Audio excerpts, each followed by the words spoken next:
어느 도시에나 가장 유명한 거리가 있고 그것과는 별개로 가장 사랑받는 거리가 따로 있기 마련입니다. 모스크바에서 가장 사랑받는 거리는 아마도 아르바트 거리일 겁니다.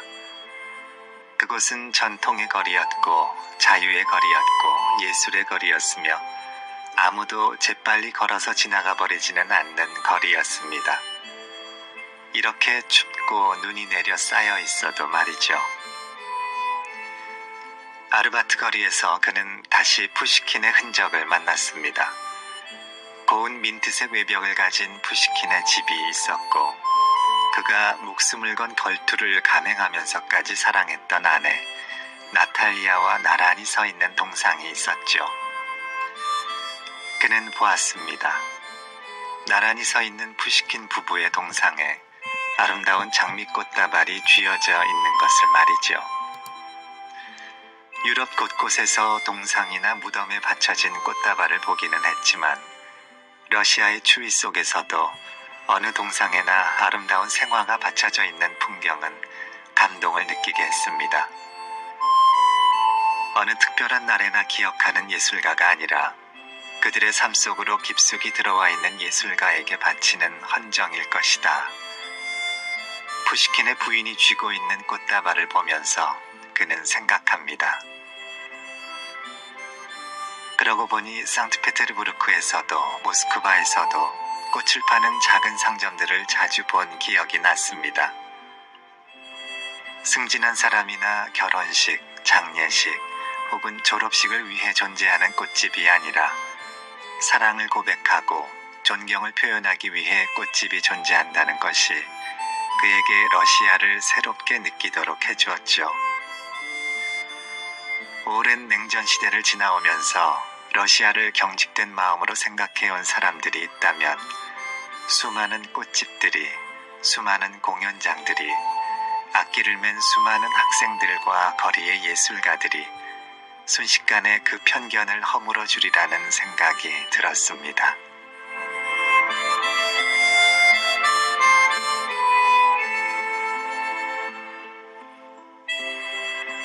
아르바트 거리의 중간에 눈사람들이 서서 그를 반기고 있었습니다. 붉은색 목도리를 하고 모자까지 쓴 눈사람이 하나, 둘, 셋, 넷 모두 12이나 서 있는 것을 신기한 듯 바라보자 그 곁에서 공연을 하던 남자가 서투른 영어로 그에게 말해주었습니다. 눈이 내리면 누구라도 꼭 눈사람을 여러 개 만들어 세워두는 곳이 아르바트 거리라고. 남자는 그 말을 마치고 다시 기타 연주를 시작했습니다. 숨을 쉴 때마다 하얗게 입김이 피어나는 추운 거리에서, 눈이 여전히 쌓여있는 거리에서 털모자를 쓴 남자는 손가락 끝부분이 열려있는 장갑을 끼고 기타를 연주하고 있었습니다. 이따금 사나운 바람도 불어오고 여름처럼 행인도 많지 않을 거리에서 그는 날씨 같은 건 상관없다는 듯 태연하고 평화롭게 Stairway to Heaven을 연주하고 있었습니다. 모스크바 거리에서 듣는 레드 제플린의 음악이 따뜻한 난로처럼 그의 마음을 녹여주었습니다. 이 추운 날에도 그렇게 거리 공연을 하는 사람이 있었고 고서적을 파는 노점상이 있었고 레코드를 팔고 꽃을 파는 노점들이 문을 열고 있는 거리. 러시아를 지탱하고 있는 문학과 음악과 꽃, 그 아름답고 굳건한 것들이 아르바트 거리를 채우고 있었습니다.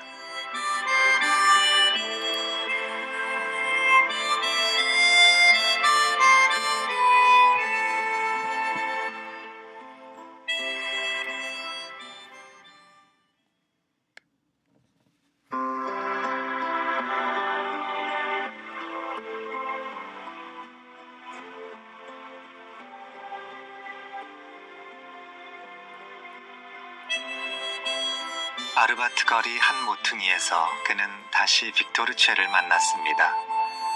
1990년 빅토르체가 의문의 교통사고로 세상을 떠났을 때 그를 사랑하는 러시아의 청년들은 자유와 저항의 상징인 아르바트 거리에 그의 초상을 그려넣고 추모의 글과 그림을 새겼다고 합니다. 얼마나 아름다운 영혼과 음악을 펼쳤기에 이토록 추모의 물결이 강렬하고 길고 뜨거운가. 그는 벽에 새겨진 빅토르체의 얼굴을 다시 한번 바라보았습니다.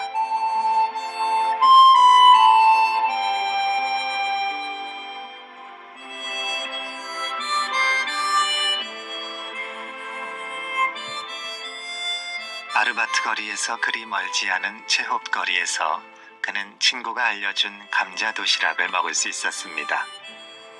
으깬 감자 위에 각자 원하는 토핑을 골라 얹어서 먹는 감자 도시락을 모스크바 사람들은 까르토슈카라고 부른다고 했습니다. 그는 좀 어설프지만 까르토슈카라고 발음해보면서 낯선 언어의 독특함을 잠시 즐겨봅니다. 햄버거보다 값싼 감자 도시락은 그의 입맛에 꼭 맞았습니다. 그는 이 까르토슈카를 먹으면서 분명 이 도시락은 서민들의 눈물이 담긴 음식일 거라고 생각했습니다. 단순하고 소박하고 저렴한 음식, 그러면서 맛도 있는 음식이라면 분명 그럴 확률이 높다는 걸 그는 여행자의 직감으로 알 수 있었죠.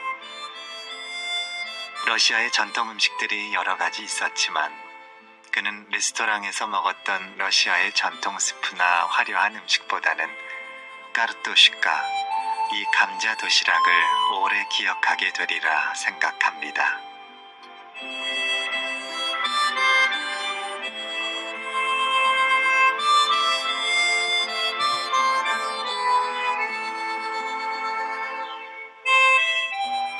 볼쇼이 극장이 보이기 시작할 때부터 그의 마음이 설레었습니다.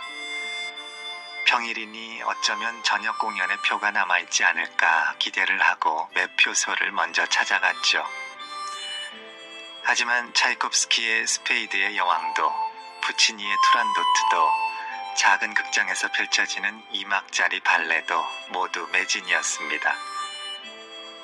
공연에 참석하는 사람 외에는 볼쇼이 극장 안으로 들어갈 수 없다는 말을 듣고 그는 아쉬운 마음으로 돌아서야 했습니다. 비록 볼쇼이 극장 안으로 들어가서 대가들의 향기를 느끼며 공연을 볼 수는 없었지만 그래도 상트페테르부르크에서 마린스키 극장을 누려보았으니 다행이라는 생각이 들었습니다. 볼쇼이란 크다는 의미라고 했습니다. 그는 볼쇼이 극장 오케스트라와 발레와 합창을 우리나라에서 접해보았던 기억을 떠올리며 현지에서 그들의 공연을 보지 못한 아쉬움을 달래기로 합니다. 여행을 하다 보면 원하는 것을 누릴 때보단 누리지 못할 때가 훨씬 많습니다. 그는 그럴 때 이렇게 위로하곤 했죠. 그건 이 도시에 다시 한번 오라는 초대와 같은 것이라고. 다 맞춘 퍼즐은 잊어도 완성하지 못한 퍼즐은 끝끝내 잊지 못하는 것처럼 이 도시를 좀 더 오래 기억하라는 의미라고.